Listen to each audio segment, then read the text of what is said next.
नमस्ते बच्चों। आज हम कक्षा 7 की किताब हमारे अतीत का पाठ 1 को यहाँ देखेंगे और उसके बारे में जानेंगे कि उस पाठ में क्या क्या बताया गया है।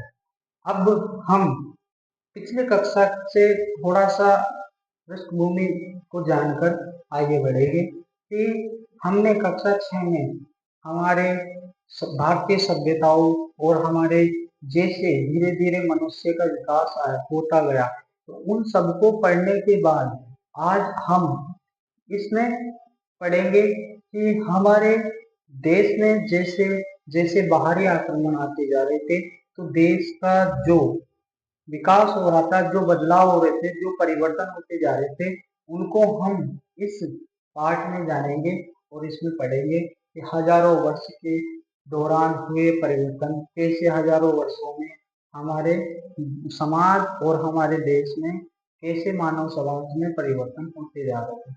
तो अब पढ़ेंगे। तो हमारी इस किताब में है ना बच्चों, दो नक्शे के बारे में विवरण दिया गया है।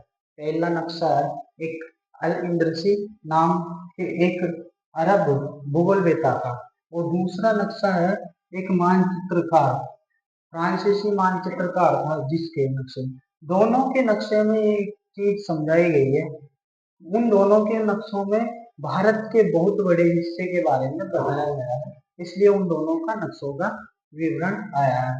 तो उसमें क्या बताया गया है कि अल अरब भूगोलवेता अल इंद्रसी ने 1154 में ये मानचित्र बनाया था और इस मानचित्र में दुनिया के एक बहुत बड़े हिस्से को दर्शाया था। इस मानचित्र में दुनिया के बहुत बड़े हिस्से को दर्शाया था, जिसमें भारतीय उपमहाद्वीप को भी दर्शाया था। और हिस्सों को तो दर्शाया था, लेकिन उसमें भारतीय उपमहाद्वीप को भी दर्शाया था, इसलिए पहला नक्शा इसलिए इम्पोर्टेंट है। दूसरी मानचित्र, आपकी किताब में मानचित्र 2 को देखना कि मानचित्र 2 को सन 1720 में एक फ्रांसीसी मानचित्रकार ने बनाया था। दोनों नक्शे में दोनों नक्शे में एक ही इलाके के बारे में बताया गया, लेकिन उनमें काफी अंतर है। तो फिर अल इंद्रसी और फ्रांसीसी के नक्शे के में अंतर इस प्रकार देखा गया कि अल इंद्रसी का नक्शा, इस नक्शे में जो भारत का नक्शे के नीचे का पार्ट था, जो भारत का नीचे का पार्ट, ये दक्षिणी भाग जिसमें श्रीलंका पड़ोसी देश था, तो इस पार्ट को अल इंद्रसी ने उल्टा बना रखा था कि इस पार्ट को उत्तर की साइड बना रखा था, और जो नीचे दक्षिण का भाग अल इंद्रसी ने हिमालय और नेपाल चीन इधर का हिस्सा बना रखा था। और फिर अपन दूसरे मानचित्र को देखते हैं, तो फ्रांसीसी मानचित्र, और अपन दूसरी तरफ देखते हैं फ्रांसीसी मानचित्र के मानचित्र 2 को। मानचित्र 2 जो मानचित्र 1 के 600 ईसा वर्ष बाद में बना था, वो बनाया गया फ्रांसीसियों के द्वारा। ऐसा बनाया गया जो हमारा वर्तमान का भारत है, जो हमारा अभी का भारत है, उसके आधार पर बनाया गया। ऊपर सीधा हिमालय ऊपर रखा गया और इधर साइड में नीचे श्रीलंका को रखा गया, और इधर पूर्वी हिस्सा अरुणाचल प्रदेश, मणिपुर, मेघालय, नागालैंड, इधर वाला पश्चिम में राजस्थान, इन सारी चीजों को ऐसे के ऐसे फ्रांसीसी मानचित्रकारों ने बनाया। तो आगे देखते हैं नया टॉपिक कि नई और पुरानी शब्दावली।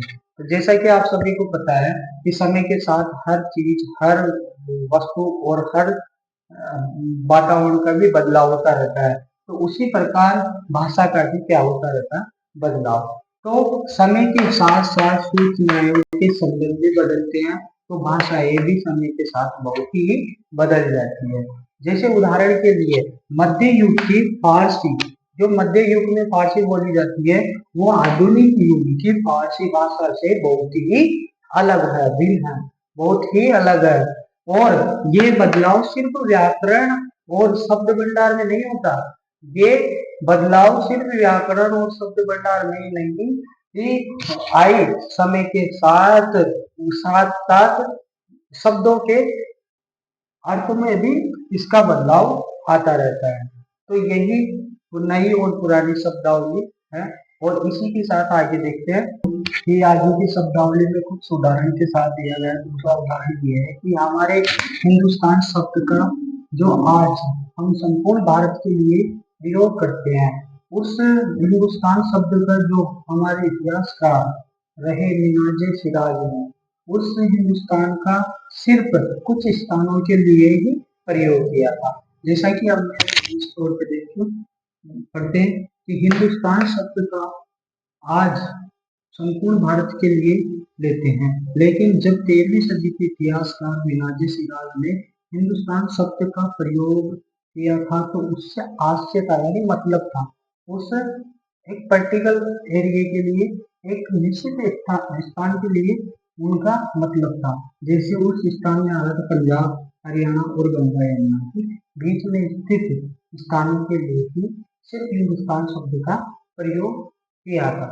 लेकिन धीरे धीरे उसको राजनीतिक स्थिति के आधार पर जो व्यक्ति दिल्ली के ऊपर शासन करता था तो उसके आसपास के क्षेत्रों के लिए भी हिंदुस्तान शब्द का प्रयोग किया जाने लग गया।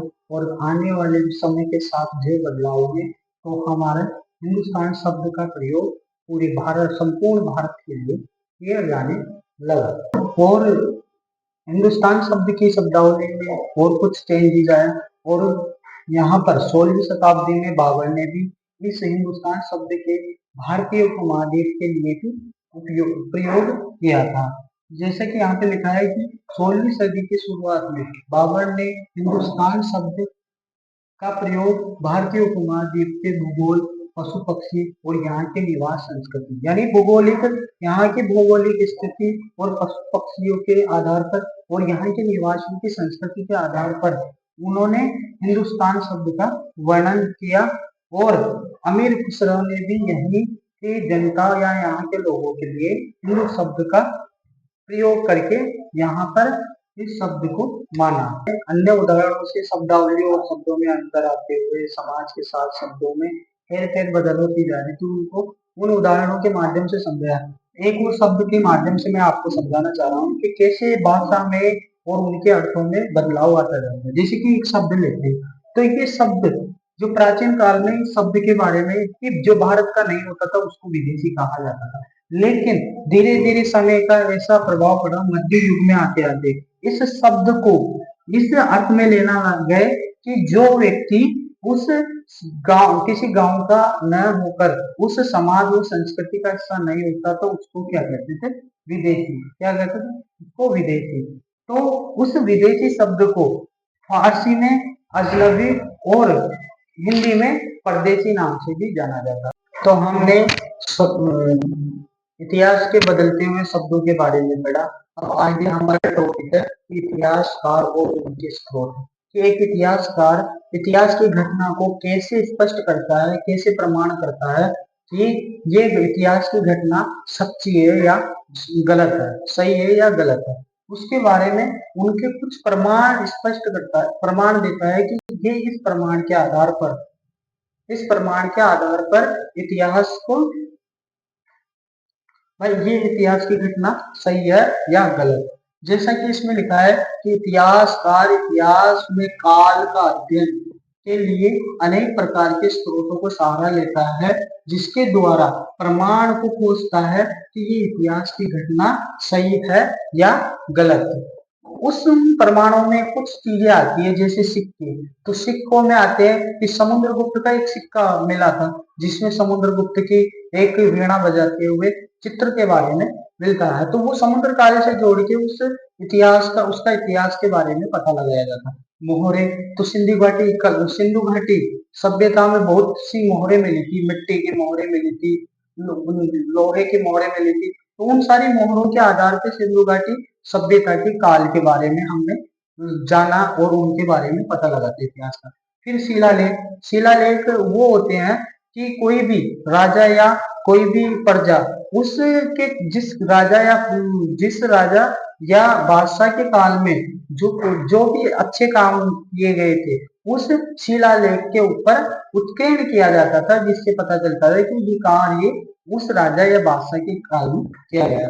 स्थापत्य कला, जैसे हमारे ताजमहल है, दिल्ली का लाल किला है, हमारे रणथंभौर का किला है, तो ये सारी स्थापत्य कला है कि जो राजा जैसे जैसे राजाओं ने अपने राज्य का विस्तार किया तो उन्होंने ये खतरा महसूस किया कि हमारे महल को कुछ खतरा है।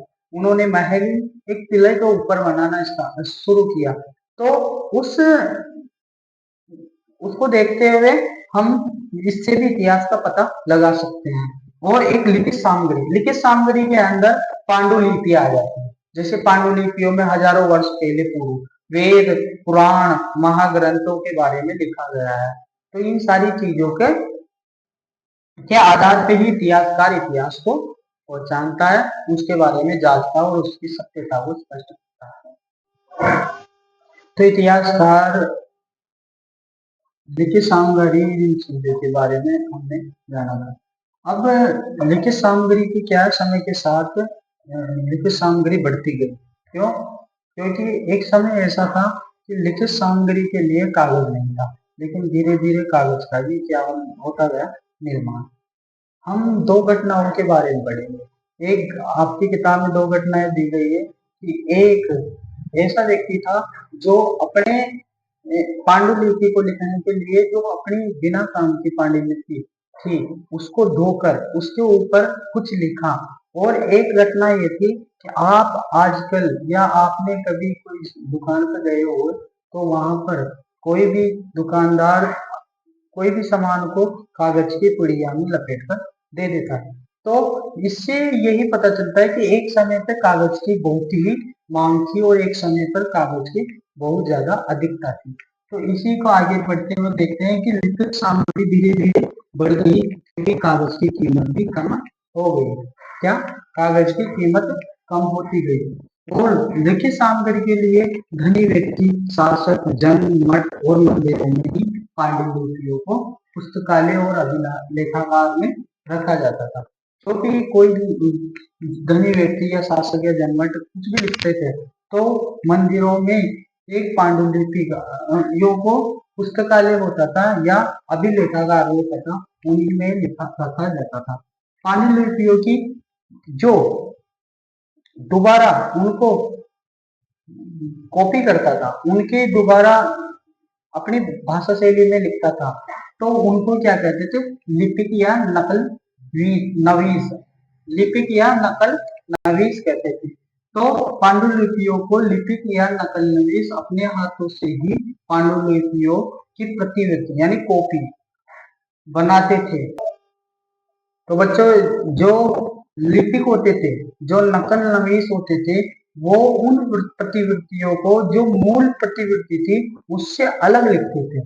तो फिर इसमें लिखा है क्या कि पांडुलिपियों की प्रतिवृत्ति बनाने में भी कुछ यही होता था और लिपिक छोटे मोटे फेर बदल करते चलते थे और इन बदलावों के कारण लेखक की मूल ग्रंथ की भिन्न भिन्न प्रतिलिपियां एक दूसरे से बहुत ही अलग होती थी। तो इसी टॉपिक का इस पैराग्राफ का मतलब यह है कि जो लिपिक होते थे, जो नकल नवीस होते थे, वो जो पहले के इतिहास का कॉपी करते थे उसका जो प्रतिलिपियां बनाते थे तो उनमें हेर फेर बदलाव करते रहते थे तो उससे इतिहास में भी बदलाव होता चला जाता था।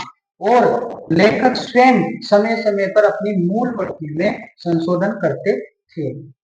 स्वयं चलते इसमें संशोधन करते चलते रहते थे। चौथी जो इतिहास के हेर फेर बदल हो रहे थे पांडुलिपियों में, जो लिपिकारों ने या नकल नवीसों ने पूरे इतिहास के अंदर हेर फेर बदल रहे थे। तो हम एक इतिहासकार के 14वीं शताब्दी के एक इतिहासकार जियाउद्दीन बर्नी के बारे में जानेंगे कि उन्होंने जो पहला अपना ग्रंथ जो अपनी पहली बार लिखी गई वृतांत का 1356 में, उसके दूसरे वृतांत में 2 वर्ष बाद में उसने दूसरी वृतांत लिखी थी। उसमें और पहली वृतांत में काफी ही अंतर, दोनों में काफी अंतर था। इसीलिए जो इतिहासकार या नकल नवीस थे उन्होंने पूरे इतिहास में हेर फेर बदल के तहत पूरे इतिहास में बदलाव करते चले जा रहे थे। कर दे बंद।